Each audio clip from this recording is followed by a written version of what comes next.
Welcome to Math with Mrs. Bibb. Today we're going to be learning about taking square roots and using that to solve quadratic equations. If you'll use your textbook in Google Classroom to find and write down the definitions to these two words here, it's in Chapter 9, Section 3. The page numbers on this video are correct, as I am just making these videos in 2022. You can see your student journal pages there, so you can scroll through the video quickly and see what pages that you may need.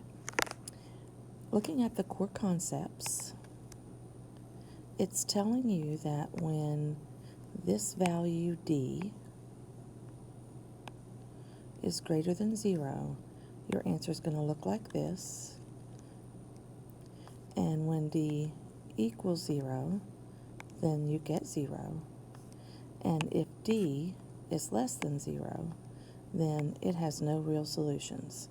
In Algebra 2, you'll learn that it does have solutions, they're just not real. Now, let's describe those numbers. D is greater than 0. So this is any number that's bigger than 0. Equal to 0 is obvious, and then less than 0, that means you have a negative number. Okay. We are going to solve each of these quadratic equations. I hope that when you look at these, you can tell that they do not fit quadratic form like we have been doing with solving by factoring. And I hope you can see that the biggest difference is you do not have what's called a linear term. In all of these above, you have a quadratic term,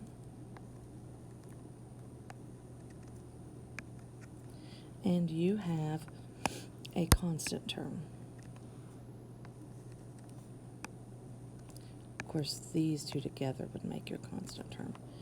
So you can only solve quadratics using this method when your b is 0. So I cannot solve any other way unless b is 0. To solve, you're going to pretend like this exponent of 2 isn't there, because every one of you know how to solve an equation, a linear equation, as if this exponent of 2 is not there. So what you're going to do is you're going to get rid of your constant, just like you do when you're solving a regular linear equation, by adding or subtracting. So get rid of this by adding or subtracting. And then you get rid of this by either multiplying or dividing, depending on what you have there. So you get rid of the coefficient of your quadratic term by multiplying or dividing. And then you get rid of your square by taking the square root. So the only difference between these and a linear equation is once we get x squared alone, we will take the square root of both sides. So let's get started. I'm going to subtract 84 first. 2x squared will equal negative 84. I'm going to divide by 2. X squared is going to equal negative 42. Now I'm going to take the square root of both sides, but as I just discussed in the core concepts a few minutes ago, this number here has to be greater than 0. If it's not greater than 0, which this one is not, then the answer to this problem is no real solutions. There are solutions, they're just not real, and we'll learn how to do that in Algebra 2. For the next one, I'm going to get rid of the yellow by adding 72 to both sides. 2x squared is going to equal 72.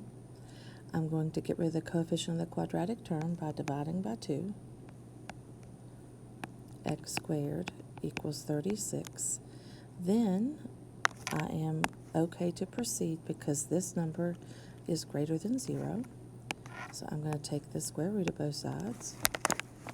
So x is going to equal plus or minus 6. Let me discuss that for just one moment. Why do I have plus or minus? So I want to go back to what I had before I took the square root. I want you to think about squaring a number. What number or numbers can you square to get 36? Definitely 6 squared is 36. But is there another number that you can raise to the second power or that you can square to get positive 36? Negative 6 squared is positive 36. So that's why my answer is positive or negative 6. Positive or negative 6. This is the reason. This is the explanation. So when you're solving, trying to find x, and you take the square root of both sides, you also have a positive and a negative answer. Okay, let me go on to the next one. I'm going to add 12 to both sides. Negative x squared will equal 0. I'm going to divide by negative 1. X squared will still equal 0. Take the square root, and there just disproves what I said just a second ago. But think about it like this. What number or numbers can you square to get 0? Well, there's only one number you can square to get 0, and that's 0. So x equals 0 is the solution there. I could also write these solutions this way. I will leave it up to you. Either way is acceptable. I usually just circle that answer. So this is perfectly fine. This is also perfectly fine. So either one of these is okay with me. Can I see that? Oh, I couldn't see those. So number 7, 8, and 9, I'm going to continue solving the same way. I'm going to add 49.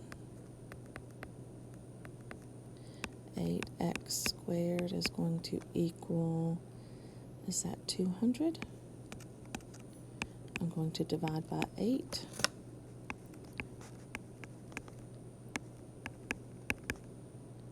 Is that 25? Yes. So x squared is going to equal 25. Take the square root of both sides. X does equal plus or minus 5. Subtract 16 from both sides. Negative 3x squared is going to equal negative 27. Divide by negative 3. X squared is going to equal positive 9. Take the square root of both sides. X does equal plus or minus 3. And add 49 to both sides. 81x squared equals, what is that? I'm going to go down here just because I do not trust my brain this early in the morning. 9 minus 4 is 5. 4 minus 2, 25. Divide by 81, and students are like, oh my gosh, Miss Bibb, 81 does not divide evenly into 25. I agree, but I want you to notice something crucial. Perfect square, perfect square. So it's no big deal to take the square root of both sides. X is going to equal plus or minus, and then just think about those separately. So x equals plus or minus, the square of 25 is 5, the square of 81 is 9. So plus or minus 5/9. If you want to stop the video and try these and then run it quickly so that you can check your answers, you are welcome to do that. I'm just solving. X squared equals 1/16. Take the square root of both sides. X is going to equal plus or minus square root of 1. over the square root of 16. The square root of 1 is 1. The square root of 16 is 4. So plus or minus 1/4. Subtract 9. 25x squared equals negative 9. Divide by 25. X squared equals negative 9/25. If I were to take the square root of both sides, I could, and those are perfect squares except I have a negative number. Therefore, that means my answer is no real solutions. And on to the next one. Subtract 16 from both sides. Negative 2x squared equals 0. Divide by negative 2. X squared equals 0. Take the square root. X just equals 0. Moving right along. And here's an extra example. And it says the function h equals negative 2x squared minus 16 represents the height of a golf ball after x seconds. How long does it take the golf ball to hit the ground? This is a great example of a problem you'll see on the SAT. Now, I want you to think about this for just a moment. Height is your h, and x is your seconds. And your question is, how long does it take the golf ball to hit the ground? So, as you have this golf ball that's on a tee, you know, I'm not an artist, and you've got this person, you don't have to draw this picture, it's just me being crazy, and they, I'm not an artist at all. If you are, please forgive me. And they have this golf putt in one hand, or whatever those things are called, golf club. And they're going to hit this golf ball, and it's going to go through the air, and then it's going to hit the ground. So I want to know how long, so we're trying to find x, how long it takes the ball to hit the ground. Okay. When it's on the ground, it's 0 feet above the ground, right? So over here, it's 0 feet above the ground. And when it lands over here, how far above the ground is it?